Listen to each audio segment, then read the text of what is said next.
శ్రీనివాస్ రెడ్డి గారు ఇప్పుడు ఓకే అంటే గతంలో బీఆర్ఎస్ 10 ఏళ్ళ అధికారంలో ఉంది, ఇప్పుడు 2 ఏళ్ళుగా కాంగ్రెస్ అధికారంలో ఉంది. అయితే కేంద్రం నుంచి నిధులు రావడం లేదని రెండు పార్టీలు కూడా ఆరోపించిన సంగతి మనకు తెలిసిందే. అయితే నిజంగా మీరు అన్నట్టు ఎన్నికలప్పుడు మాత్రమే విమర్శలు, ప్రతి విమర్శలు ఇవన్నీ మరి ఓట్ల కోసము తిట్ల దండకాలు ఇవన్నీ ఉండొచ్చు, ఒక పార్టీపై ఒక పార్టీ దుమ్మెత్తి పోసుకోవచ్చు. అయితే అసెంబ్లీ వేదికగా ప్రజల సమస్యలను పరిష్కరించే క్రమంలో కేంద్రం నుంచి రావాల్సిన అంశంలో కావచ్చు, ఎందుకంటే బీజేపీ శాసనసభ్యులు కూడా అసెంబ్లీలో ఉంటారు కనుక, సో అంటే ముగ్గురు కలిసి రాష్ట్ర ప్రయోజనాల కోసం ఇటు కాంగ్రెస్, బీఆర్ఎస్, బీజేపీ, ఎంఐఎం, తర్వాత సిపిఐ ఈ పార్టీలు అన్నీ కూడా ఖచ్చితంగా తెలంగాణ కోసం ప్రజా సమస్యలు ఏమున్నాయి, సో తెలంగాణ ప్రజల సమస్యల పరిష్కారానికి మనం ఢిల్లీకి ఎలా మరి నిధుల కోసం వెళ్ళాలి, ఒక అఖిలపక్షంలాగా ఏర్పడి ఒక తీర్మానం చేసుకొని, అంటే గతంలో ఆ బీసీ రిజర్వేషన్ల బిల్లు విషయంలో అందరూ కూడా మరి మద్దతు తెలిపారు. అదే క్రమంలో ఏకగ్రీవ తీర్మానం జరిగింది.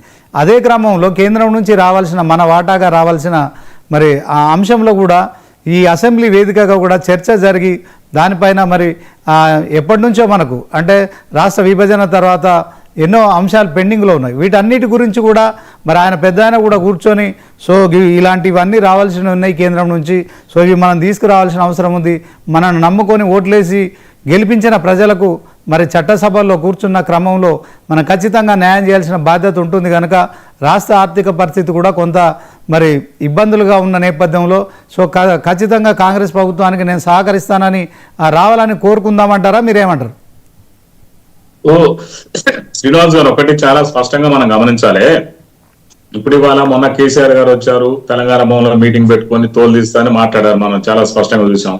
సరే, అంత పెద్ద నుంచి ఎవరు ఆ మాటలు ఎవరు కూడా ఎక్స్పెక్ట్ చేయలేరు. ఇప్పుడు తెలంగాణ భవన్లో మీటింగ్లు పెట్టుకొని ఏం చేయాలో దానికి సంబంధించినటువంటి దిశానిర్దేశం చేసి అసెంబ్లీలో ఫైట్ చేయడానికి వస్తే హ్యాపీ, అసెంబ్లీలో ప్రజల గొంతు వినిపిస్తే వినడానికి అందరం కూడా హ్యాపీ ఉన్నాం. కానీ తిట్ల కోసమో లేకపోతే ఇంకా వేరే వాటి కోసం కూడా ప్రజలు ఎవరు కూడా ఎక్స్పెక్ట్ చేయట్లేదు. ఇప్పుడు రేవంత్ రెడ్డి గారు ఏమంటున్నారంటే మేము ఎన్నికలప్పుడు మాత్రమే రాజకీయాలు చేస్తాం, తర్వాత లేదు. ఇలా కేంద్ర రాష్ట్ర సంబంధాలు మంచిగా ఉండాలంటే మన ప్రభుత్వం మోడీ గారి దగ్గరికి వెళ్ళి మనకు రావాల్సిన నిధులకు మనం కొట్లాడాలి, లేకపోతే ఎవరు గతంలో కూడా మనకు చాలా అన్యాయం జరిగింది అనేది రేవంత్ రెడ్డి గారి వాదన. అందుకని ప్రతిసారి కూడా రేవంత్ రెడ్డి గారు ఢిల్లీ వెళ్ళి మోడీ గారిని కలుస్తారు. మన కలిసినప్పుడు వీళ్ళు ఏమంటారంటే 60 వెళ్ళిండు, 61 ఢిల్లీ వెళ్ళిండు, 62 ఇదే పని. అంటే ఢిల్లీ వెళ్ళడానికి మనం ప్రధానమంత్రి అయినప్పుడు ప్రధానమంత్రి మన ఇండియా కూడా ప్రధానమంత్రి అయినప్పుడు ఆంధ్రప్రదేశ్, తెలంగాణ అవన్నీ అందులో పార్ట్ అండ్ పార్సలే కదా. మనకు రావాల్సినటువంటి డబ్బులు అడగాల్సిన, నిధులు అడగాల్సిన బాధ్యత ప్రధానమంత్రిని, ముఖ్యమంత్రికి ఉంటుంది. అది బాధ్యతగా ఇంతకుముందు మనం అట్లా చేయకపోవడం వల్ల చాలా లాస్ అయినా మనం చూసాం. Mahatma Gandhi national rural employees guarantee scheme కింద గతంలో ఏంటంటే 90% కేంద్ర ప్రభుత్వ నిధులు ఉంటే 10% మనకి ఉండేవి. ఇప్పుడు దాన్ని జీరామ్జీ బిల్ అని మార్చేసి ఆ బిల్లు ప్రకారం ఏంటంటే వాళ్ళు 60% మనకి 40% ఖర్చులు పెట్టే పరిస్థితి వచ్చింది ఇప్పుడు. అంటే ఇవాళ ప్రభుత్వం ఇదొక్కటే కాదు శ్రీనివాస్ గారు, మీరు చాలా గమనించాలి, కేంద్ర ప్రభుత్వం చాలా స్కీములను కూడా మార్చేస్తుంది. అంటే పేరేమో జాతీయ గ్రామీణ ఉపాధి హామీ పథకం అంటాం, వాళ్ళ పెత్తనం వాళ్ళది ఉంటుంది. ఇక్కడికి వచ్చే వరకునేమో డబ్బులేమో నిధులేమో మన పార్ట్నర్షిప్ అవుతుంది. ఇట్లా సర్వశిక్ష అభియాన్ కావచ్చు, అదేవిధంగా ఐసిడిఎస్ కావచ్చు, గ్రామీణ సడక్ యోజన కావచ్చు, అదేవిధంగా ఫసల్ బీమా అంటే రైతులకు సంబంధించినటువంటి ఇన్సూరెన్స్ ఉందండి. గతంలో ఉండేదంటే 50% ఉండేది వాళ్ళకి, సెంట్రల్ గవర్నమెంట్ కి స్టేట్ గవర్నమెంట్ కంట్రిబ్యూషన్. దాన్ని ఇప్పుడు ఏం చేశారు, దాన్ని ఏకంగా 25% కేంద్రం పెట్టుకుని 75% రాష్ట్ర ప్రభుత్వాలు భరాయించాలని చెప్పేసి అంటే ఒక 10-15 సెంట్రల్ గవర్నమెంట్ స్కీమ్స్ ఏదైతే ఉన్నాయో అవన్నీ కూడా గతంలో 70% సెంట్రల్ గవర్నమెంట్ భరిస్తే ఒక 25% మాత్రమే స్టేట్ గవర్నమెంట్ భరించాల్సి వచ్చేది. ఇట్లాంటి మహాత్మా గాంధీ నేషనల్ రూరల్ ఉపాధి పథకం అంటే అట్లాంటి అయితే వాళ్ళు 90% వచ్చాయి. మరి ఇవాళ అవన్నీ పథకాలు కూడా నిర్వీర్యం చేసుకుంటా గత 10-12 సంవత్సరాల నిర్వీర్యం చేసుకుంటా ఇవాళ కేంద్ర ప్రభుత్వ వాట 60%, రాష్ట్ర ప్రభుత్వ వాట 40%. అంటే మనకి ఇవాళ ఉన్న అప్పులు జాలక మనకి అసలు జిఎస్టీ వేయడం వల్ల రాష్ట్ర ఇన్కమ్ చాలా తగ్గిపోయింది. అది జాలదు అన్నట్టుగా మళ్ళీ స్కీములన్నీ కూడా సెంట్రల్ గవర్నమెంట్ స్కీములన్నీ పేర్లు వాళ్ళవి, పెత్తనం వాళ్ళది. మళ్ళీ ప్రధానమంత్రి గారి ఫోటో కంపల్సరీ ఉండాలి. కానీ రాష్ట్ర ప్రభుత్వాలు 40% మినిమం పెట్టుకునే స్కీమ్స్ చాలా చేశారు కావాలని. ఇక ఇట్లాంటి పరిస్థితుల్లో మరి ఇప్పుడు ఆ ఫసల్ బీమా, రైతు ఫసల్ బీమా తెలంగాణలో మనం చూసాము. గతంలో అంత పర్సెంటేజ్ ఉండి వాళ్ళ దాదాపు ఒక 75% తెలంగాణ ప్రభుత్వం భరాయించాల్సి వస్తుంది. అంటే ఇట్లాంటి ప్రభుత్వ స్కీములను కూడా మనం అడగాలి, అందరం ఒకటైపోవాలి. ఇక్కడ ఆంధ్రప్రదేశ్ కావచ్చు, తెలంగాణ కావచ్చు, తెలంగాణ ప్రతిపక్షం బీఆర్ఎస్ కావచ్చు, బీజేపీ కావచ్చు, మరి బండి సంజయ్ గారు కానీ కిషన్ రెడ్డి గారిని అడగాల్సిన బాధ్యత ఉంది ఇక్కడ. ఇప్పుడు ఈ అన్ని స్కీములన్నీ సెంట్రల్ గవర్నమెంట్ పేర్లు పెట్టుకొని వచ్చే వరకు మన నిధులు 40%, 50% మనం ఖర్చు పెట్టాల్సి వస్తుంది. మరి అంత పెత్తనం అంతా వాళ్ళది, కర్ర పెత్తనం దాని మీద వాళ్ళది, డబ్బులు ఇచ్చేది మనం. ఫర్ ఎగ్జాంపుల్ మహాత్మా గాంధీ జాతీయ గ్రామీణ ఉపాధి హామీ పథకం తీసుకుంటే ఇప్పుడు వాళ్ళు ఆ పర్సెంటేజ్ తగ్గించడం వల్ల దాదాపు 18,000 కోట్ల రూపాయలు ఒక సంవత్సరానికి తెలంగాణ ప్రభుత్వం మీద భారం పడుతుంది.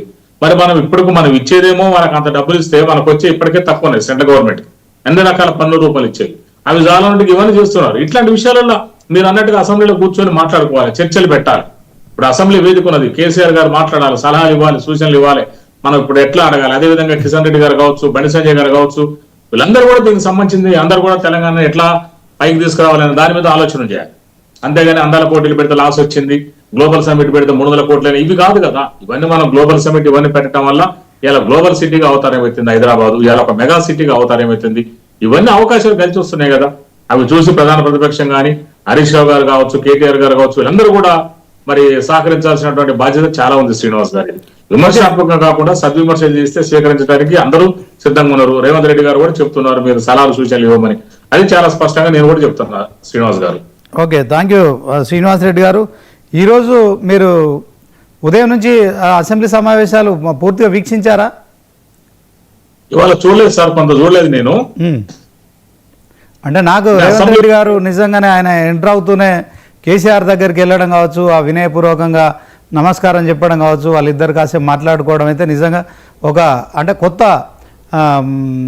మంచి ఒక వాతావరణం లాగా మంచి వాతావరణానికి నాంది పలికినట్టయితే కనిపించింది. అఫ్కోర్స్ కృష్ణా గోదావరి నీటి జలాల తరలింపు అంశాన్ని ఇప్పుడు బీఆర్ఎస్ పార్టీ తీసుకుంటుంది, మరొక ఉద్యమం చేయడానికి మరి ఉద్యమిస్తోంది, ఆ విధంగా ఉపక్రమిస్తోంది. సో దీన్ని మనం తెలంగాణ ప్రజలంతా ఆస్వాదిస్తాం. అదే క్రమంలో మరి ఖచ్చితంగా వాటిపైన కూడా చర్చ జరగాలని కేసీఆర్ కోరుకుంటారు. మరి ప్రతిపక్షానికి సరైన సమయం ఇచ్చి మరి నీటి జలాల తరలింపు ఏపీకి తరలిపోతున్నాయి, దాంట్లో చంద్రబాబుకు మరి ఈయన పాత గురువు కనుక ఈయన శిష్యుడు ఆయనకు ఫేవర్ చేస్తుండనే దాంట్లో కూడా మరి కాంగ్రెస్ ప్రభుత్వానికి కావచ్చు, సీఎం రేవంత్ రెడ్డి కావచ్చు, మరి నీటిపారుదల శాఖ మంత్రి ఉత్తమ్ కుమార్